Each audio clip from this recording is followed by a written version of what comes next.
নমস্কার, আমি ইন্দ্রাণী। কুট্টুস কিচেনে আপনাদের সবাইকে স্বাগত।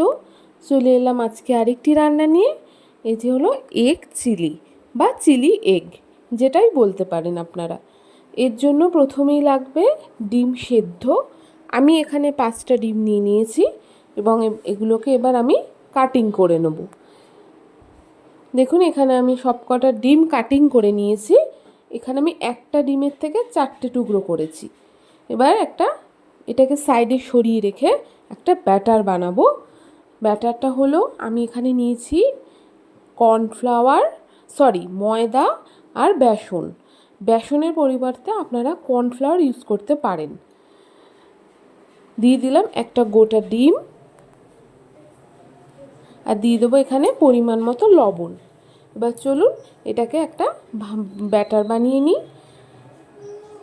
এই ব্যাটারটা বানানোর সময় মনে রাখবেন খুব অল্প অল্প জল দেবেন। এই ব্যাটারের ঘনত্বটা দেখুন, ঠিক এই রকম এসেছে। খুব বেশি পাতলা হবে না, আবার খুব বেশি গাঢ় মোটাও হবে না, একটা মিডিয়াম মানে মাঝামাঝি পর্যায়ে হয়েছে। ওটাকে সাইডে রেখে দিলাম। এবার তৈরি করবো একটা সসের মিশ্রণ।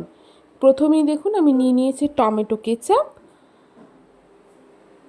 এরপরে নিয়ে নেব রেড চিলি সস।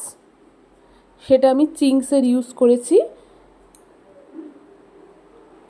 চিংসের এই সসটা না যে কোনো চাইনিজ আইটেম বানানোর জন্য খুব ভালো।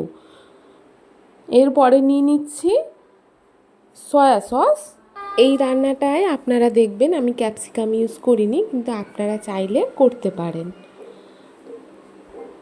এবং এরপরে দিয়ে দেবো একটু ভিনিগার।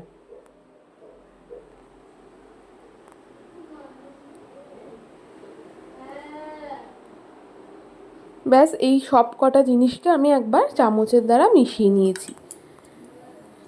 এবার এর মধ্যে দিয়ে দেবো অল্প একটু লবণ। লবণ কিন্তু সসের মধ্যে এমনি থাকে, একটু বুঝে দেবেন লবণটা। আর একটুখানি মিষ্টির জন্য চিনি, কারণ এই জিনিসটা ওই টক ঝাল মিষ্টি স্বাদের হয়। চলুন, আমার মেশানো হয়ে গেছে, সব রেডি করে নিয়েছি। এবার মেন রান্নায় আমরা ঢুকে যাই। দেখুন, এখানে ব্যাটারটা আমি নিয়ে নিয়েছি এবং একটি ডিমের টুকরো নিয়েছি। ঠিক এইভাবে মাখিয়ে নেব এবং এটিকে আস্তে করে তেলে ছেড়ে দেবো। আমি তেলটা গরম বসিয়ে দিয়েছিলাম কথা বলতে বলতে। দেখুন, ঠিক এইভাবে তেলের মধ্যে ছেড়ে দেবো। সাদা তেল নিয়েছি।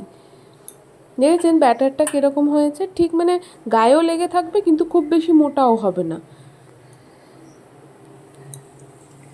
চলুন, এইভাবে তাহলে আমি আরও কটা ডিম এর মধ্যে দিয়ে দিই ভাজার জন্য।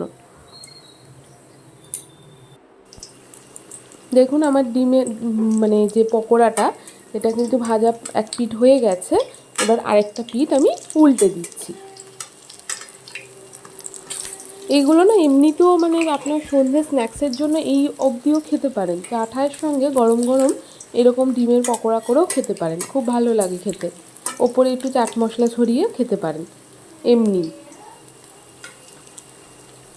দেখুন, আমার বেশ ভাজা হয়ে গেছে। এরমভাবেই কিন্তু আমি সব কটা ডিমের এরকম পকোড়া মতো বানিয়ে নিয়েছি। এবার ওইখান থেকে কিছুটা তেল কমিয়ে নিয়ে ওই তেলেই ডুমো করে কেটে রাখা পেঁয়াজ দিয়ে দিলাম। এবার আপনারা এখানে হয়তো বলতে পারেন যে পেঁয়াজটা আমি কেন ছাড়িয়ে নিইনি। এটা ছাড়ানোর প্রয়োজন হয় না। এটা যখনই আমি এরমভাবে কাটি এবং তেলে দিই, এটা অটোমেটিক না নিজের থেকে একটা একটা করে ছেড়েই যায়। এরপরে দিয়ে দেবো এখানে রসুন কুচি আর একটু কাঁচা লঙ্কা কুচি।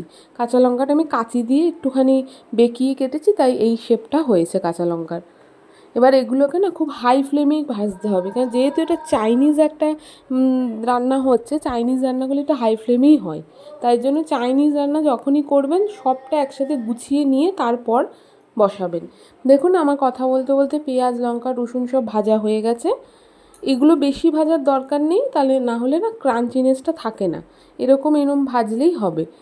এরপরে দিয়ে দিলাম এখানে সসের যে মিশ্রণটা আমি করে রেখেছিলাম সেটা দিয়ে আবার সব কিছু নাড়িয়ে দিলাম, মিশিয়ে দিলাম। সমস্তটা মিশে গেছে। এরপর আমি এখানে দিয়ে দেবো যে ডিমের পকোড়াগুলো আমি সব করে রেখেছি সেগুলো দিয়ে, এবারে এর মধ্যে কিন্তু খুব সামান্য একটু জল দিয়ে দিয়েছি। এবার এই জলটা তো পাতলা আছে, এটাকে তো একটু ঘন করতে হবে, তাই জন্য বাটিতে অল্প জল এবং অল্প একটু কর্নফ্লাওয়ার নিয়েছি, বেশি কর্নফ্লাওয়ার নেওয়ার দরকার নেই, অল্প একটু কর্নফ্লাওয়ার নিয়ে ভালো মতো গুলিয়ে আমি দেখুন এই কড়াইয়ের যে ঝোলটা আমি এর মধ্যে দিয়ে দেবো। কর্নফ্লাওয়ার দেওয়ার সঙ্গে সঙ্গেই দেখবেন ঝোলটা বেশ গাঢ় হয়ে যাবে। দেখুন আমার একদম গাঢ় হয়ে গেছে। গ্যাসের ফ্লেম কিন্তু আমি এখানে একদম বন্ধ করে দিয়েছি। আমার কিন্তু এগ চিলি একদম রেডি। চলুন এবার গরম গরম সার্ভ করা যাক। এই এগ চিলিটা আপনারা মানে ইচ্ছা মানে যে যা কিছুর সঙ্গেই খেতে পারেন, রুটি, পরোটা, ফ্রাইড রাইস বা ওই নান জাতীয় কিছু, সব কিছুর সঙ্গে এটা চলে। আর খুব বেশি জল দেবেন না কিন্তু, জল বেশি দিলে কিন্তু মানে ঝোলটা বেশি দিলে কিন্তু এই কোটিংগুলো খুলে যেতে পারে। দেখুন ঠিক আমি যেরম দিয়েছিলাম সেরম দেবেন, তাতে কী হবে কোটিংটাও থাকবে, বেশ ভালো হবে খেতে। এখানে বলে রাখি, আমার রান্নাটা যদি আপনাদের ভালো লেগে থাকে তাহলে প্লিজ আমার চ্যানেলটা সাবস্ক্রাইব করবেন, একটি লাইক দেবেন এবং কমেন্ট করবেন। আজ তাহলে এটুকুই, আসবো আরেক দিন অন্য আরেকটি রান্না নিয়ে। আজ তাহলে আসি, টাটা।